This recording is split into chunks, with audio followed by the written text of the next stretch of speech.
Okay, today we're going to discuss mutable air. Mutable air is the air that moves everywhere in the cosmos. Air is a transporter. It transports all kinds of impressions in the universe. In our Milky Way galaxy, our Andromeda, which is the next galaxy next door, and many other galaxies and universes. There is space, but really there isn't space. Just because we see around us space doesn't mean that it's an empty vacuum. There's stuff going on right in front of your eyes that you can't see because, we are not allowed to see. We're not allowed to hear. Like a dog can hear stuff that we can't hear. Cats can see things and beings that we with our own human eyes cannot see. We can take it as simple as a microorganism, a bacteria. We can't see it with the naked eye. We can't see it with the spiritual eye either. But we need a big eye. A big eye. A big eye to see that bacteria. And we discover a whole new world within that one microorganism. So understand that the concept of space is really relative. It's really relative. And you have to understand that there is no discrimination of what's up, what's down, what's sideways, and what's center. Because it's all relative. Remember, there is no reference point in space. Everything is all relative. And that casts a shadow of illusion, which means that the earth that we're living in, walking, talking, eating, drinking, my white Russian, seems so simple to us. So we call this three-dimensional. But in reality, it's not three-dimensional, it's really two-dimensional. What's three-dimensional is to be able to be outside of your body and look at everything around you through another set of lenses that really defines reality. And that this physical matter and what we can see and touch and feel and hear and taste is not really real. It's just a different frequency of vibration.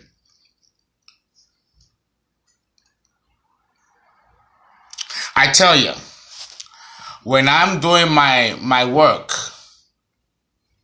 oh yeah, I gotta include it because they love being included, So we gotta do that. We gotta include them in there, right? Because now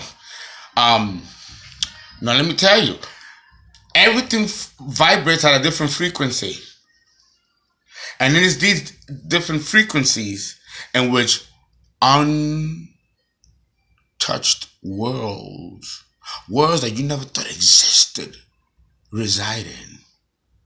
There are 7 planes, 7 spiritual planes. Did you know that we live in all 7 of them at the same time? It's just that this physical matter lives on this plane, which is the dense plane, carbon matter. And here the atoms move much more slowly, almost like tremors. But then when you go to the astral world, the world of emotions and feelings, it moves like this.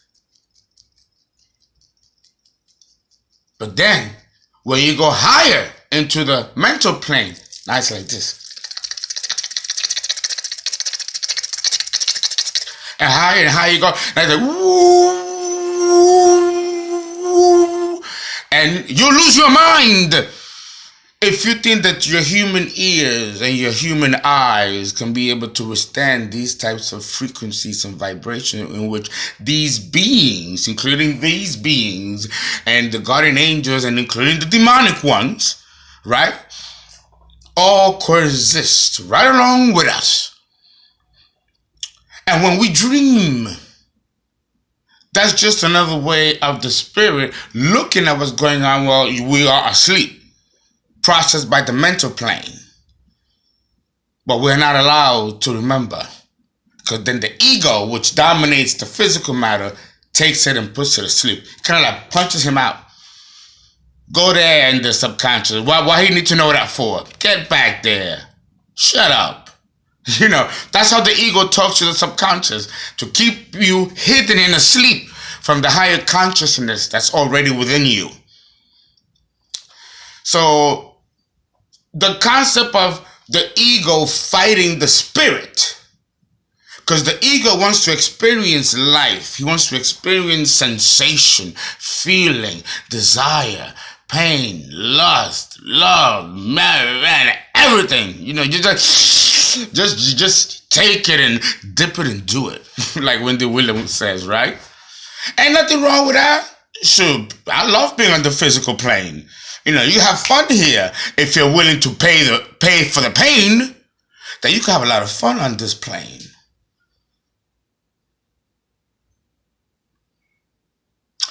But the spirit was not designed to be in this carbon matter. So it's always going to fight the ego to liberate itself. And that dichotomy, that duality, describes the concept and the constellation of Gemini. We all have a twin side to us, because we are all souls having human experiences. But the human part of the soul is governed by the ego and the personality, and it wants nothing to do with spirit. Because if it does align with spirit, then we have to give up jewelry, money, possessions. We have to, because then it no longer will mean anything to us, because we know that this is the great illusion is here. So when we align with spirit, which is the eternal truth, the ego dies. Well, I'll tell you one thing, the ego ain't going to go without a fight. So this describes the concept of Gemini. There's an internal fighting going on, an internal struggle to separate, but to also merge. You have to understand that right now, before we can correlate it to personality and ego of Gemini.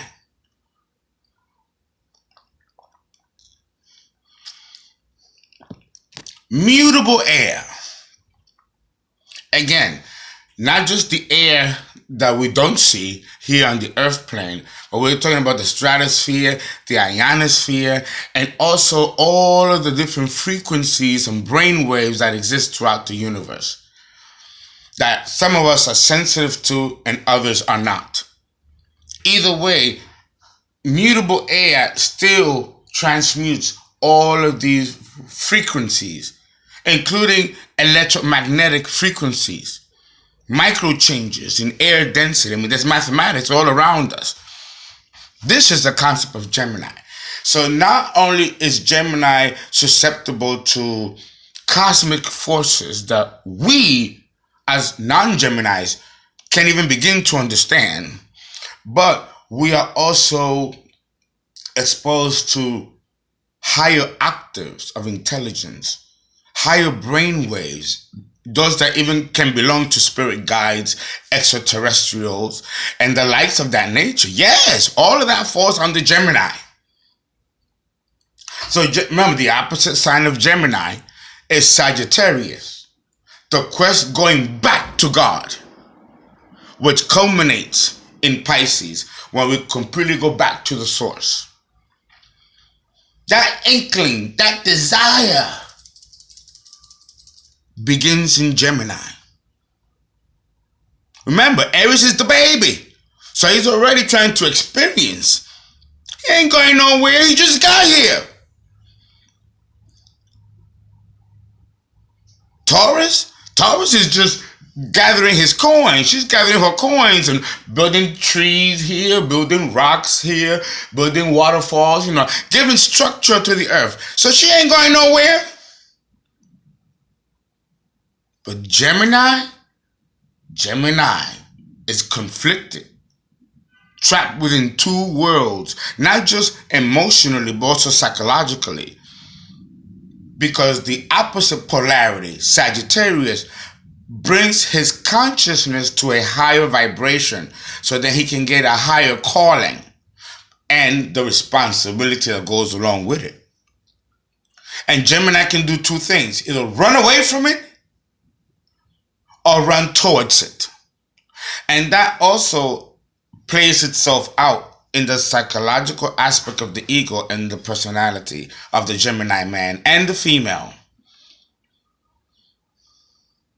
Oh God, but the Gemini man symbolizes diversity, versatility, but he also symbolizes the dark aspect of human nature. Cain kills Abel in the Bible. It was the first murder, according to our theology, the first homicide, and they were brothers. So that desire to kill and enslave spirit also begins with Gemini. But also the fight of the ego to go against the creator. Like Cain told Jehovah, "Am I my brother's keeper?" It was basically, you know what that means? I'm not the motherfucking keeper. Fuck that shit. If we're talking today's language. So it was the first time in the Bible that the ego and personality defies God. I'm not my brother's keeper. What if I said that to my father? I'd be slapped. What? Yeah, he defies Jehovah. I could imagine Jehovah going, "What did he just fucking tell me? What did you hear what he just said to me?" I mean, we can make a joke out of it, but I'm saying that was the first defiance. That also falls under Gemini. Breaking away from the creator, but also wanting to merge back to it. The opposite polarity, Sagittarius. So having said that, we're going to jump right in and we're going to talk about the Gemini man, part 1. This man is paradoxical and contradictory, both psychologically and physically. Okay? Don't look for him if you don't see him. And don't cling to him if he wants to leave. Now, what does that mean? With him, you have to treat him as a pair of opposites. For example, you're with your Gemini man in the couch, and you'll get up, you go to the kitchen, maybe fix some dinner in the middle of a commercial, right? Let's say, and you shout out from the kitchen, "Honey, can you go to the store and get me some peppers and cilantro?" You don't hear anything. The door closes. You hear the door close. So you assume he left to go get the cilantro. It's been a day or two later. A day or two later. No call, no nothing. Show up like nothing. And give a whole different reason, and then becomes shocked that you begin to get angry, act irrational. We're going to go back to the story. So understand that with him, you have to treat him as a pair of opposites. So going back to the same example, you will say, "Honey, I'm going to the store to get some cilantro and some cucumbers," whatever it was that I said. "Could you mind the stove for me?" before you go to do that, he'll step out and do it, volunteer to do it, and he'll come back with it. Now that's what makes him paradoxical. He could have gone to and be back in 2 days, but no, he'll come and bring it to you. So now we can say, well, why would he do it that way when she would phrase it like she would go, instead of sending him to go as a man at night? Could it be because he didn't want her working at night? Could it be because he didn't trust her to be alone at night with all them other guys out there in the street doing what they do? Because he wanted them. Is that the reason?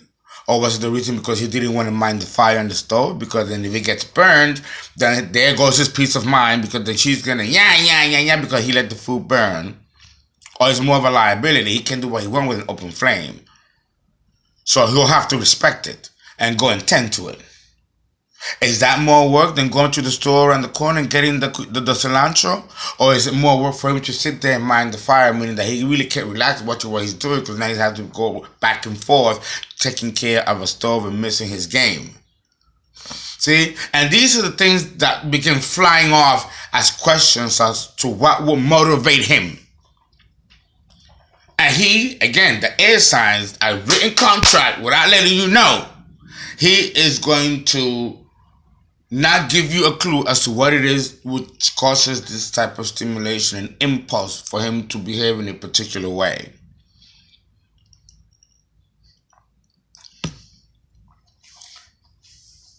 His, his behavior is controlled, or not so much controlled, but very contradictory.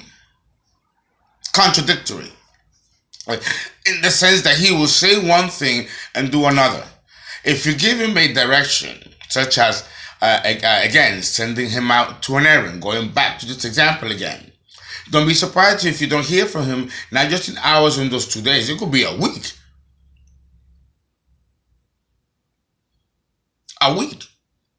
Right? The wind took him.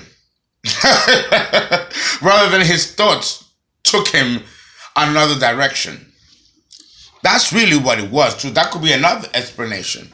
That being exposed to that wind, to the ethers, where there's everything going on out there, he picked up a vibration of some kind, and a thought came to his mind, and the winds changed him into another direction.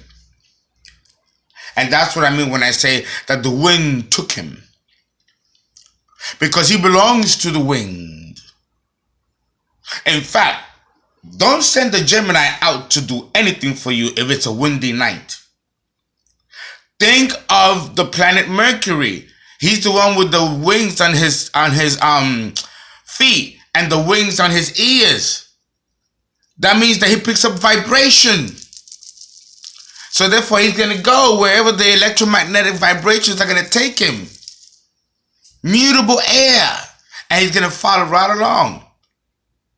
So that means that he can be distracted. He'll be right there with you. And you talking, and he's giving the impression to you that he's listening, but he's really in some other brainwave. That's what those wings in the ears mean. He picks up the brainwaves, and that can take you anywhere in the ethers. But then the other side of him will pretend like he's listening. That way you don't catch on that he's already gone. And then you have the wings on his feet.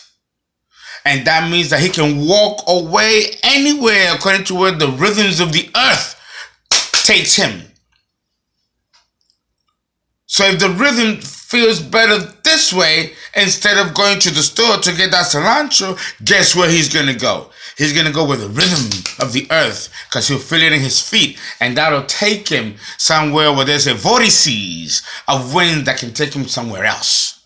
And now he has entered the international highway. The mind is an international highway. A lot of stuff going on. And then you can never get bored. And it never gets old. Understand that the Gemini Man, if you really want to picture him, draw a cartoon of a man and cut the head off. Cut half of the head off and leave it open, like an open dome. That's a Gemini mind. It's open to everything exposed into the universe. There is no cover to cover it. So he's been exposed to all kinds of vibrations and brain waves and sense impressions and stuff that can easily divert his attention, and take it elsewhere. This is what you have to understand about the Gemini man.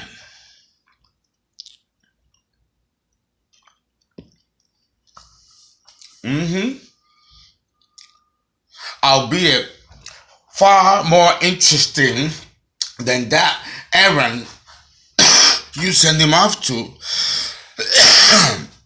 you as a woman will have to come to a conclusion quite fast. Okay? To whether you want to have anything to do with this restless, unpredictable spirit which dominates his ego and personality. Understand that you are prospecting two people instead of one. You got to know that right now. Okay? Just in case you didn't know. Yes, there is only one body, but two distinctly different personalities. No, this is no myth. No, the concept of the twin of a Jekyll and Hyde, that is no myth. That is true. That is real. That is real. And you are going to have to really come to terms if you're either going to believe this or take it as bullshit, that this is just an act, or you're going to have to now pay closer attention to your Mr. Gemini man.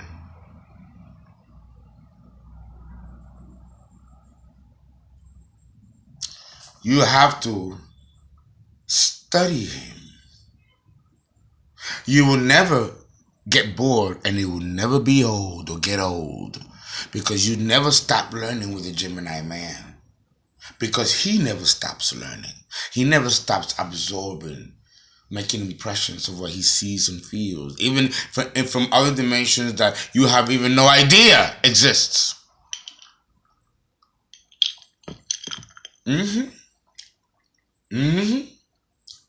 Oh yeah. Yeah.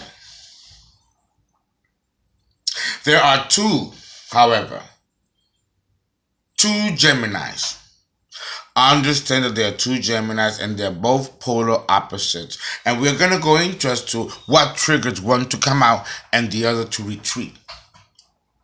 And why they can be perceived as so mean and devilish, committing all kinds of unspeakable acts. He loves people, though. I mean, I've said all that, but really, he loves people. He loves company. He's crafty, witty, and clever, and in conversation. He's all those things, and he's wonderful at it. Absolutely wonderful at it. He psychologically moves the party along, making rounds and sharing some of his, most fascinating stories. And everybody is just enraptured with him immediately. He truly functions at his best when asked to converse and share ideas and opinions, with other people. Oh God, yes. Oh yes, yes. And the more people around him, the better. Okay, his senses are completely stimulated. All of his senses are completely stimulated. Making him in tune to his environment. In his mind, a cosmic fusion occurs in which he sees himself as a part of a whole, and as a whole within individual parts. He experiences God through parts.